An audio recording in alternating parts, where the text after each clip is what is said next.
A quick word from our sponsor, Oakstone CME's ACP Mix-App Audio Companion. You know that feeling when you open up a CME app and get totally lost in menus, modules? I don't have time for that. Or I've had times prepping for an oncology service or a cardiology service and wanted to refresh on that particular specialty and just didn't have time to read. And that's why I love the Mix-App ACP Audio Companion from Oakstone CME. They have done board prep to earning CME and made it so user-friendly with their mobile platform. It really offers a trusted audio content designed for learning on the go. It's smooth, intuitive, built for real-life use, and I can track my progress, save my place, download content to listen offline, whether I'm walking to the hospital, folding laundry, you name it. For 50 years, Oakstone CME has helped busy clinicians stay current with expert-led education free of outside commercial influence. You can multitask while you absorb the latest medical knowledge with Mix-App ACP Audio Companion. It's a podcast-style tool, so you can listen at 1.5x, 2x. It's packed with expert insights, board prep, and more CME credit than ever, so you can stream and download at any time. And as a special that's exclusive just for CoreIM listeners, you can use the code CORE25. If you go to oakstone.com/MKSAP, you can use the code CORE25 to get 25% off. And with that, let's get into the episode. As the summer comes to a close and with everything going on in the world, we thought it might be a nice time to step away from the endless scrolling of the news and other things at the moment. Sometimes what we need is stories that hit us in the feels, that kind of transport us to a different space and remind us of what really matters. I'm Dr. Shreya Trivedi. And I'm Dr. Marcela Castro. So these are stories that really resonate on a human level. And so, of course, we sat down with a wonderful Dr. Maria Rosasco.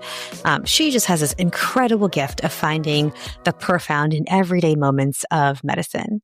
Hi, my name is Dr. Maria Rosasco, and I'm a hospitalist and nocturnist at Beth Israel. And today, Dr. Rosasco is sharing 3 different stories that each hit the feels in different ways. Her first story takes us to a pretty vulnerable place, one that might actually make you laugh out loud. And it also holds some subtle truths about the moments when you share a little bit of yourself can actually be a part of patient care.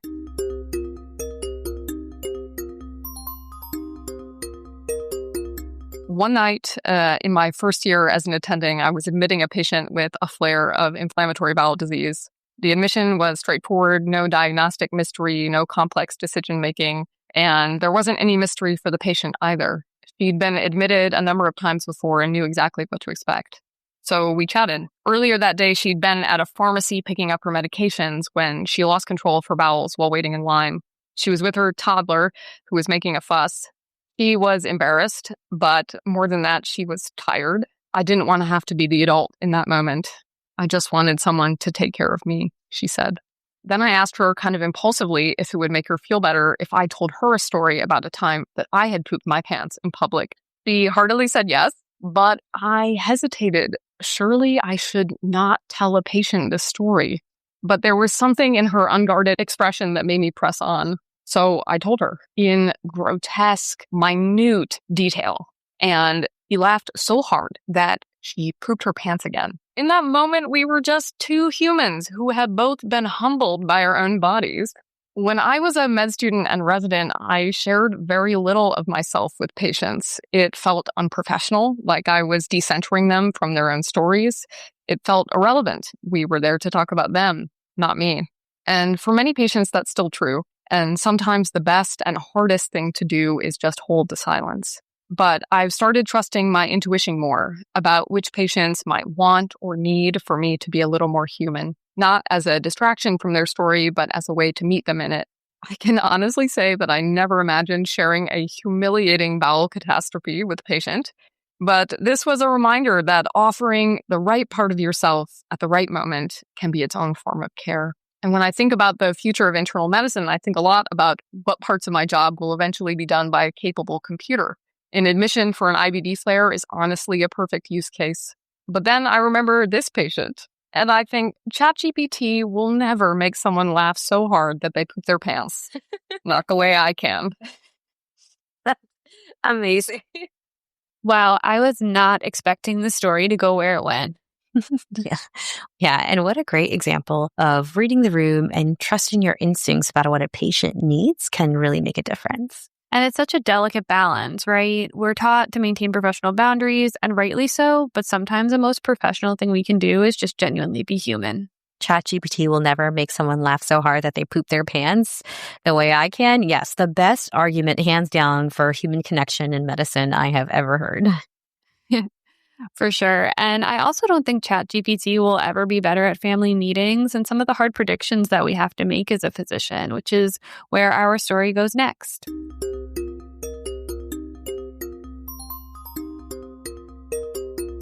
I remember how nervous I was before leading my first family meeting as a junior resident. I recall touching base with my attending, asking for advice. What if they ask me something that I don't know? He said, they'll definitely ask you something you don't know. And if it's a question that has an answer, just tell them that you'll find out. So we had the meeting. I told them that their loved one, my patient, was dying. Despite the antibiotics and the fluids, her blood pressure remained dangerously low. They already knew. She wouldn't want to suffer, they said. So we planned to start medications for comfort and stop the things that were prolonging her life. How long does she have? They asked. I wasn't sure, but likely hours. Anyone who wants to see her should come now, I told them. That family meeting felt like a small milestone.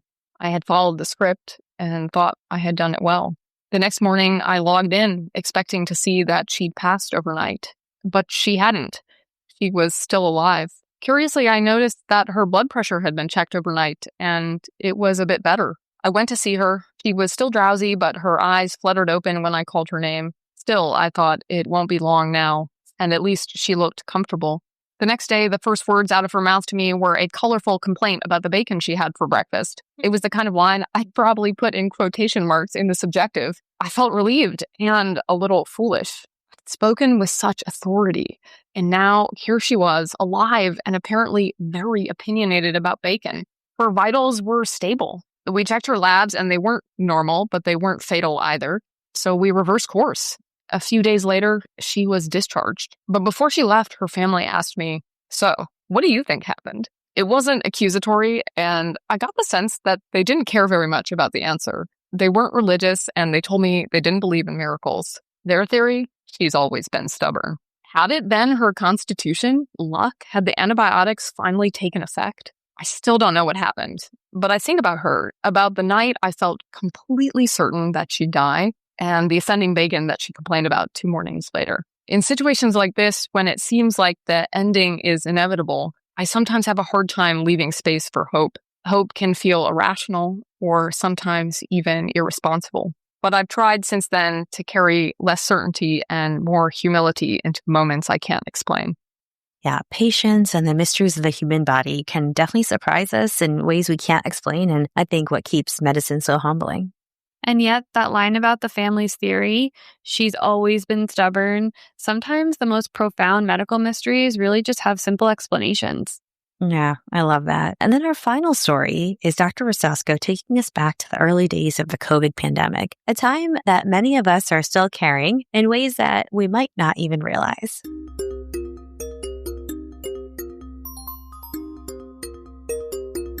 I was called to the bedside to see a patient for hypoxia. At first, I thought I had the wrong room. He looked so well. He was sitting cross-legged in bed, wearing pajamas from home, reading a book. He was my age, no health problems, except now he had COVID.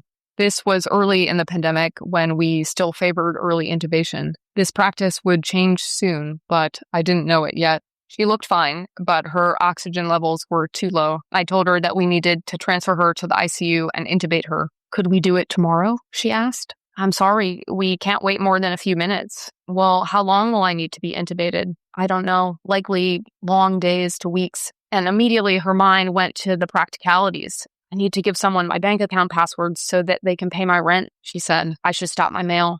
As we wheeled her to the ICU, she was frantically texting, arranging for her cat to be fed and her plants to be watered. She was intubated for more than 2 weeks, and she survived. She went home. At the time, it felt like a rare win, but the COVID deaths kept coming, and eventually something shifted in me. I remember one night getting a page to pronounce a death, and I felt inconvenienced. Not grief, not sadness, just a selfish, bureaucratic annoyance. I didn't want to spend the next hour doing paperwork. And I felt so much shame. It felt like I was letting the families down by making their grief about me, like I was letting my colleagues down who were still showing up, still doing the hard work, and like I was letting myself down because that reaction didn't line up with the kind of doctor that I thought it was. So I started a small ritual. Every time I filled out a death certificate, I went home and placed a small stone in a glass jar. It wasn't about counting. It was a way for me to feel the cumulative weight of the loss. Years later, I saw that patient again. I recognized her name on the admission list and felt a flash of joy.